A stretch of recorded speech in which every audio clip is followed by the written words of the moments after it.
You know, if there was ever a game of Pokemon to convince anyone that Mienshao was probably too broken to stay in the tier, it would be this one. Look at both of these teams. One of them gets smoked by Mienshao, the other has a muck to check Mienshao. Insane. That's popping y'all though. We got some UCL replays today. I thought these were some really fun games to look at. This would also be a great game, by the way. What am I looking at here? But I thought we had some really fun games from week 1 of NUCL. I wanted to cover them today. I thought, hey, Mienshao getting a lot of attention as potentially something we take action on in the new year because, well, NU's been very stagnant with tiering action for a while. Mienshao is probably the most complained about Mon, and hey, a suspect test never hurt anyone. So let me know down below if you've been thinking Mienshao is a little bit too good as of late, or if you just think it's strong, which is generally where I fall under in terms of, you know, categories of players. And of course, subscribe if you're not already subscribed. I want to hit 10k subs. Could I do it in half a week? Yeah, but you gotta subscribe. Anyhow, game 1, Wadley Renchan. Renchan has been on an absolute roll. I think he won seasonal or he made finals. I have to check. But dude has been absolutely killing it as of late. And Wadley won, I think, last year's circuit for NU. He's either the defending champion or he won it the year prior. But I think it was 2023 circuit. So, defending champ here. And he has brought a team that, yeah, in terms of Mienshao matchup, it doesn't have a great one. The main issue for him is just because the fighting checks are Kilowattrel and Bramble. They get a little bit more steamrolled by the coverage than maybe some of the other ones do. So Glowbro, for example, knock hurts, but you could take a knock.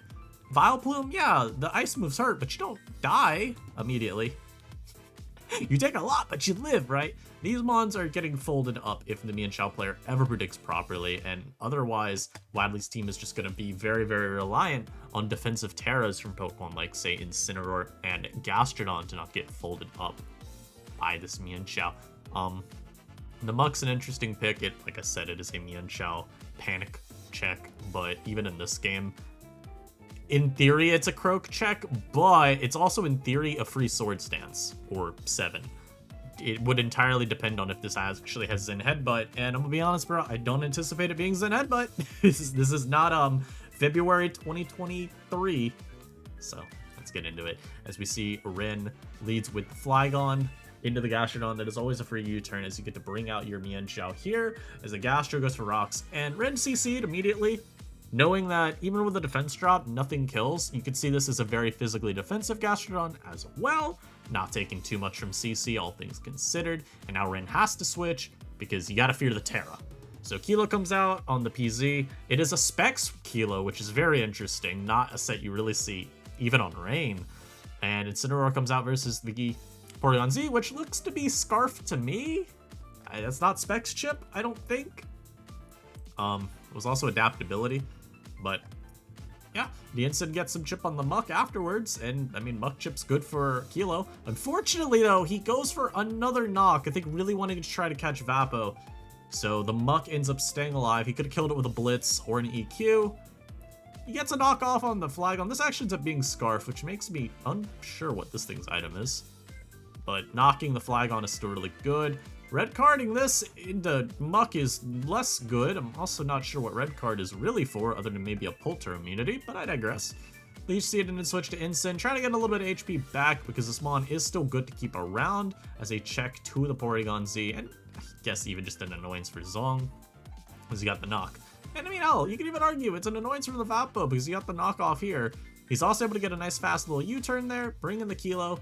Unfortunately, he gets caught by Beam immediately. Probably also two-shot Gastro, since it's so physically invested. And since it's a Vapo, it has Protect. Scouts out the Hurricane. Miss there is obviously detrimental. Any chip is good chip. But he still is able to at least switch into Incineroar here as rocks go up. He predicted the rocks. Didn't like going Bramble first, I presume, because he didn't want to get, like, Psynoized or something. He may not even have Power Whip, or not Power Whip, Poltergeist. Which makes sense when you got an Incin on your team. Renchan, of course, smartly predicts the Terra being an option, just U-turns. Plus, he also knows, like, you could U-turn, and even if they don't Terra, I mean, it would have done 32, man. Like, 2 U-turns would have killed this. Especially after you see the Blitz recoil there, so it would have been fine overall. Now Shao can come out, go for the knock. They'll always kill the Incineroar, and no matter what comes out, unless it's Kilo, which can't even switch in because it's Specs, you're pretty chill on it. So Croak comes in now. You turn because you don't die to a Sucker Punch. This also can't Terra Dark to even pretend to threaten you with chip. Not that it would matter. Hard CC because there's nothing that takes one. But unfortunately, it does allow Mienshao back in. Croak is debatably in range now of like a Life Orb Triple Axle. Redshot doesn't actually bother though, he just CCs because he knows the Croak is likely to switch, and any switching would get folded up the next turn. Anyway, and we're gonna see this happen a good few times. Croak comes out to try to check Mienshao, but since it's faster and not locked into a move, you can just U-turn on out. And Croak CCs the Zong here. Another CC does actually kill here, and then we see one of the weirdest switches I've ever seen.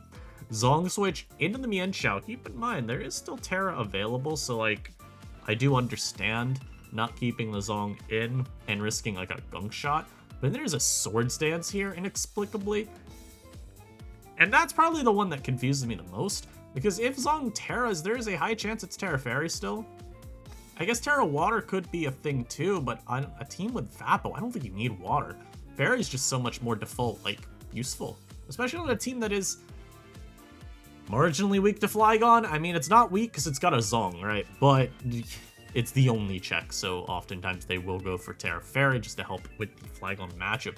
So Swords Dance here to me seemed just a little whack to me. If anything, I would have anticipated him to go for Gunk Shot, predicting the Zong to not stay in. You know? Like, if he's predicting that Zong is not gonna like this turn, what does SD help with? If they Terra and they kill you with Psychic Noise, that's not any better. This still dies. I guess he could go Bramble and still spin to try to give Kilo a bit more time, but I don't know. SD here was a little weird to me. Sucker obviously does not kill Shao. CC obliterates the Croak. Crit, I don't think matters at all because of the defense drop. And now Mienshao is just going to be able to pick off everything. As his Bramblegast is very scared of switching in. Terra Dark Shao blows up that Bronzong with a knock. And that is game. Because, like I said, this dies. And obviously Bramble is not living. Terra Dark Life Orb and knock. And then we see some here. The switch was a play. Let's see what they had to say. I've read this before. So that's obviously Wadley saying he was shocked at a switch. I thought you'd go Bramble because if you got a spin, then the bird just cleaned. Huh. So that would have been Bramble coming in on Zong. And then spinning and letting this guy come. Yeah, that is pretty true. I mean, this is still alive. But T-Bolt definitely does a million. You'd have to get really good sleep talk turns. It was to CC or SD for Muck. Muck was P-Jab Knock. Okay, I think Wadley is saying that he was always CCing or Swords Dancing with his Croak there then, which makes sense. I think you always CC though. SD in my eyes makes no sense ever, because this Mon is most likely, it's a safe switch, it doesn't matter. Your Croak is going to 1v1 the Muck anyway, and if you get to +6, then Ren loses. So I think, personally speaking, I was just with CC immediately with the Croak. I think SDing up there and allowing the Mienshao to come in out of nowhere was always kind of bad. But that's just me. Mienshao did a lot of work this game. Then we see another game with a Mienshao. So we got Eternal Ocean, aka Esteban, versus Big Tony, one of my NU slots. My NU slots went 0-2 this week. A little bit of a spoiler, but I think this game's good regardless. Esteban here has brought kind of an Elias Sai style team, except there's no Mienshao, so it's kind of hard to say it's an Elias team. But it follows the same mold of being 5 fat Mons and then a fast Mon that has some, I want to say breaking power, but dude, this is a Boots Kilo. Like, you can tell from preview because there's no removal. So it doesn't really give you breaking power so much as it gives you some speed. But again, Elias Sai-coded team. Meanwhile, Tony's brought a very cool looking team, one that I did really like as we were doing prep work for this week, because, well, it's got a Golurk. I think Golurk always has some appeal in these lower tiers. The dual stab is just very, very, very solid. And Duraludon's a cool mon to see as well. From preview 2, I mean, Golurk looking kind of nice. It always does, but EQ spam is pretty free. Kilo wanting to switch in is tough. It's pretty much, if you're ever worried about Kilo coming in, get one read right, and you should be good. Where I would worry about it is it gets a read right, or even if they go Gastro, they're going to live in EQ. Because on this type of team, I would just assume physically defensive Gastrodon. Since you've got both Registeel and the Alolan Muck, you don't need this to be specially defensive. So you'll take EQ relatively fine. I've actually had this sequence happen. The Gastro took like half from Bandit EQ. It was really stupid. I hated it so much. And I think with Kilo, they can get momentum on your Duraludon and just get like Gastro back in and recover. Or even if Meloetta comes out, I'm pretty sure Gastro doesn't die to any attack from this. So it's a little bit of an awkward sequence, but you know, you also got Poltergeist, which will do even more. It'll still hit Muck a lot. You've got a lot of stuff that the Golurk can do. Maybe the one thing that'd be annoying is if this is a world where the Sylveon isn't just Wish. Like Specs Sylveon could always be annoying in here because you don't have a resistance. Even Calm Mind Sylveon though can be annoying because you don't have a resistance. Your team would have to rely on like Roar or Haze on the Vaporeon, or just being able to hit the Sylveon too hard. So I definitely see some issues for Tony off a preview. As Gastron's led into Krillin, Gastro decides, you know what, I don't care if this thing Swords Dances, I want my Spike. Which is hilarious because, in theory, if this was a trailblazing Scyther, it would have trailblazed up and then do a Wing Beat, and then you're a little scared. But on the flip side, it would have done that, gotten a kill on Kilo there, and then you would have gone Ditto, and you would have started doing Wing Beating yourself. So I don't actually know if it would have mattered that much. I think he probably would have ended up forcing a Terra out of Tony at minimum though, and Ditto probably wouldn't even been killed in response. So yeah, not too bad. As Duraludon trades a little bit with Muck here. Pretty unfortunate that we had to trade with our Dura here, but it is what it is. Still got a little bit of chip on this, and it didn't end up resting, so I mean, 65 is better than it being at full. As the cup now comes in, because Reggie still literally can't touch it, and you're about to see, though, what I was talking about earlier. So one, I mean, it Poltered instead of EQing. Polter, sadly, is weaker. EQ would have smoked it. But you still got a lot of damage, and you did 2-shot, so that's good. Muck has to come out here, as they actually go Gastrodon instead, which probably is fine, too, because it's physically defensive, and worst, you force the Terra Ghost or something, which probably wouldn't have been that great, but it would have taken away the ground type, and it would have given Kilo, which we see as Volt Switch, even more leverage. Scyther now reveals Defog, which on this team, I think too, they probably just expected it to be Defog Scyther, which is why they didn't care about losing Kilo as well. Because it's just like, yeah, no, this is not a trailblazing build. I mean, like, it's a little bit of chip on the Muck. It rests up, and now you can see, once again, there's a little bit of damage exchanging here. Not after Dura gets rocks, though, because, well, there's no removal here. Rocks aren't, like, overly important, because everything's got boots anyway, other than, like, the Ditto, but getting chip on Ditto is naturally very good, because you want to make sure that Mon does not just always get to come in and have free leverage. And then Draco crit there, that was really huge. Getting a Muck there is, like, insane in terms of swinging the battle, because Muck was, of course, going to check the Meloetta and also just be generally annoying once this Duraludon was gone. So being able to win that exchange does a lot for Tony. As now we got Meloetta hyper voicing Sylveon. Actually does a pretty decent amount of damage. You can even see Psyshock. Like, this is... Okay, I also lied. This didn't even boot Sylveon, it's lefties. But you do see, pretty decent chip coming out of this. So with the Muck gone, Meloetta at least exerts a lot more pressure long term. We do see the Sylveon reveal it as Calm Mind. Scyther is going to at least get some dual Wing Beat chip, but it does freaking nothing. Just enough to make this thing a little uncomfortable as the Golurk will come out. And you do get a free Polter. Little Poltergeist never hurt anyone, like I always say.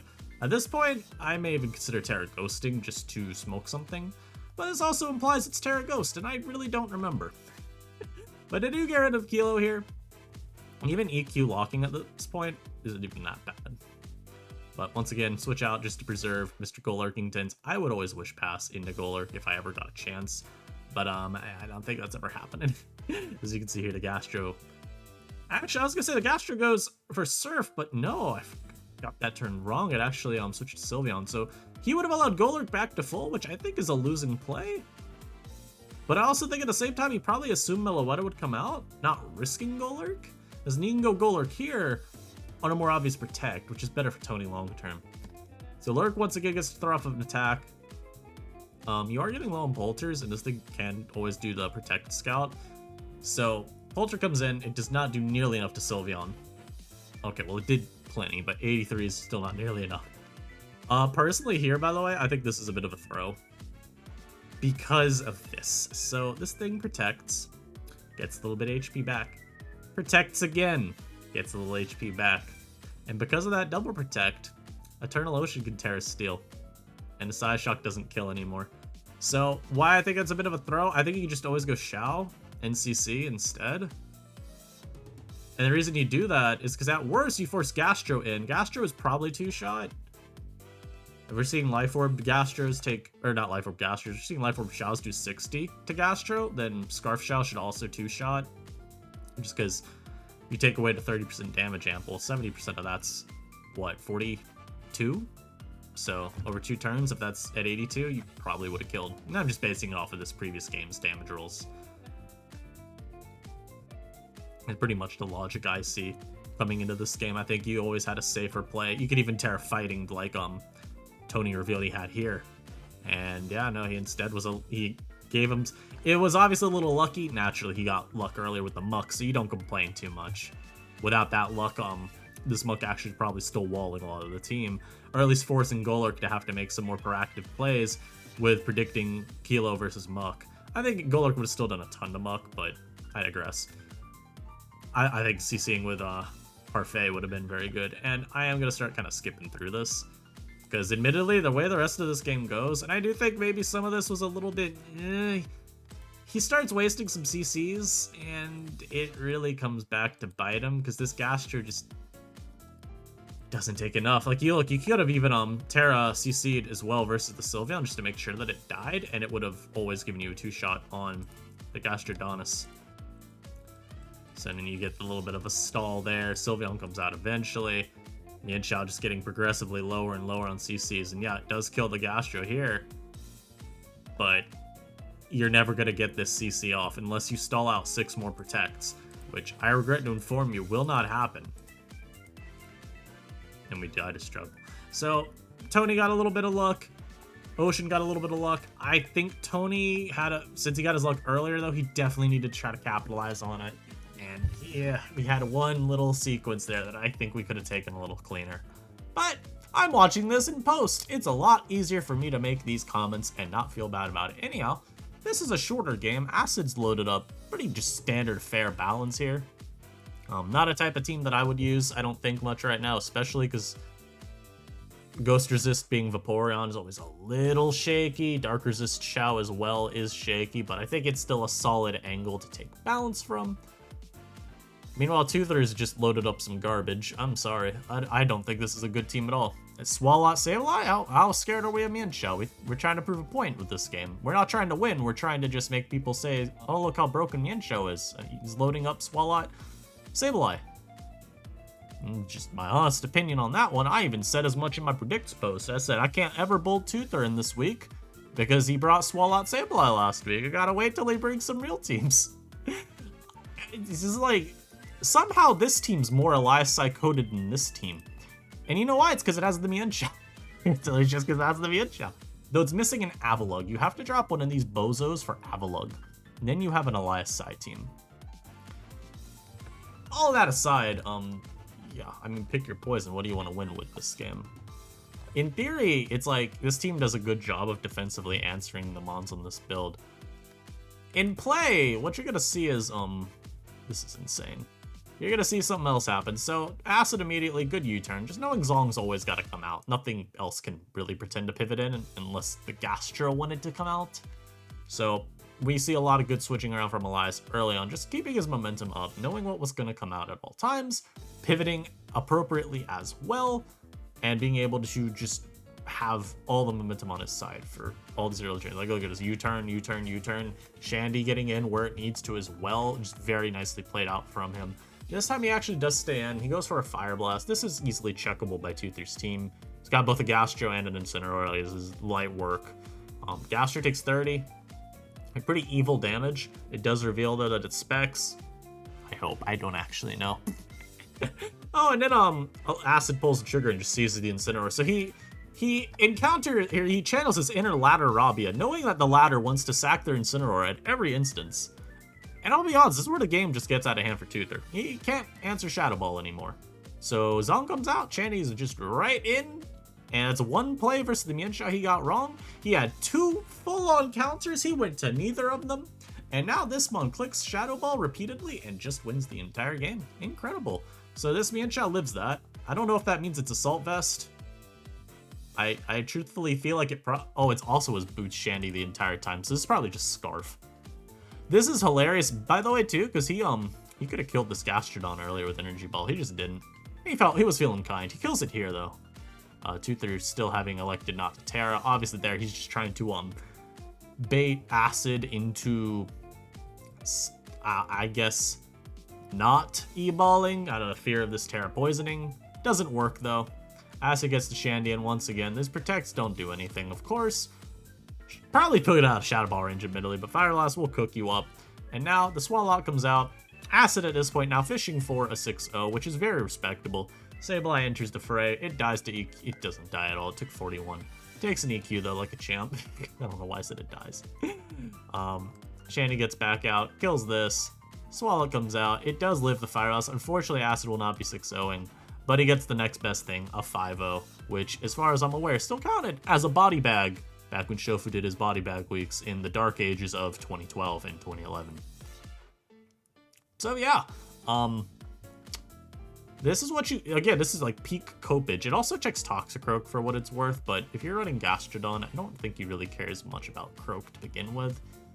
It is generally considered the best of the waters at answering the frog. So, meh. Guy like me just wouldn't run both of them. I think you could get away with one of them, by the way. You could definitely do like Sableye itself, because I think Sableye has a little bit of use outside of just checking Shao. But when you then throw the Swalot on your build, you're kind of throwing away advantages you may have in the builder otherwise. Or you could use like Galarian Slowbro, which I get, yeah, it's more vulnerable because of Terra Dark Knock, but it's certainly a better Pokemon than either of these two chucklefucks. Last game, though, Good Friend Engineer versus Suku. Suku's team is insanely cool. It's a Tailwind build. And honestly, probably one of the better angles you could have into a matchup against just generic-looking hyper offense here. I did help Shinjin check this, or use this team in testing a little bit. I will not be revealing stuff that's not revealed, and that's because I'm a hater. You all don't get to hear.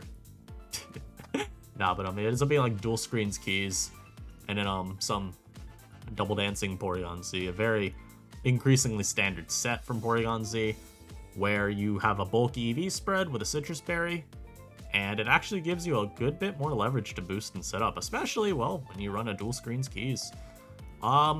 Since it's offense versus offense, although it kind of feels weird calling this offense because there's a whole ass Registeel, but offense and offense, it's all about who gets momentum.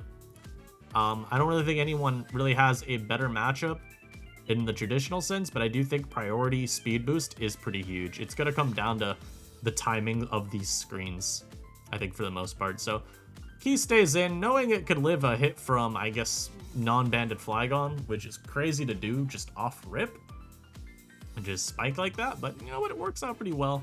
He gets to knock the Whimsicott's eject button as well, and then he has to, I was gonna say, and then he has to switch, but he actually stays into DD, which is definitely a little bit pointless there. A little bit pointless. Moonblast hits the Screamtail for free as well, as it can now try Calm Minding up if it would so please. Instead, it Fire Blasts the Registeel immediately because it knows, well, I get my Chippy Chip on this boy. And Chip on Registeel is huge for Porygon Z, which I appreciate seeing. Tailwind runs out here, so this first one really wasn't used very well at all by Suku, and he gets a little bit more hit, or he gets another hit off on this Registeel too. As Heavy Slam, after the burn, doesn't kill. It wouldn't have killed even with the burn, without the burn.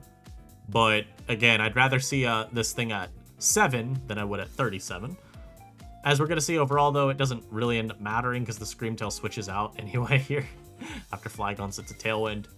Good pivot there, and then he pivots back into the Scream. So it actually would have died to Rocks here. So, I don't know. In a way, I think you could argue it was worse he burned the Registeel. Because now this Bramble gets to spin, so it now still has the speed boost. I don't know, man. Part of me starting to think this was worse for Shinjin. The Reflect here, of course, not mattering at all. I feel like with how it played out, it didn't really matter effectively at the end if you assume the same turns all happen, except one less speed boost. But I do think it actually forced Shinjin to play a little bit differently, where he would have certainly preferred to have that Screamtail died out of Rocks when it instead came out and lived. Braviary comes out here. Looking at this team now, Braviary is about to caw all over it. And we see Shinjin really try his best here with Terra to bait something. But the Braviary says, no, I'm going to Hurricane spam, which to me indicates that might be Tinted Lens. On the flip side, part of me wonders if it was Magic Guard, because as you see here, let's actually get to see here. It's a track. Come on. Come on. Yeah, it reveals Tailwind, which just to me says Magic Guard with Life Orb. And then 3 attacks. But the way he played it, it felt like it was Tinted Lens. So very interesting. But I thought these were 2 really cool teams to see at the end. And I gave you a little bit of a break from the Mienshao. We had it in all these other games, and Mienshao definitely seemed pretty solid in all these other battles. This last one's showing, hey, if you build offense, you don't have to use a Mienshao. I don't know about y'all enjoy. This is definitely a fun one to end it on. I thought both these teams were really unique.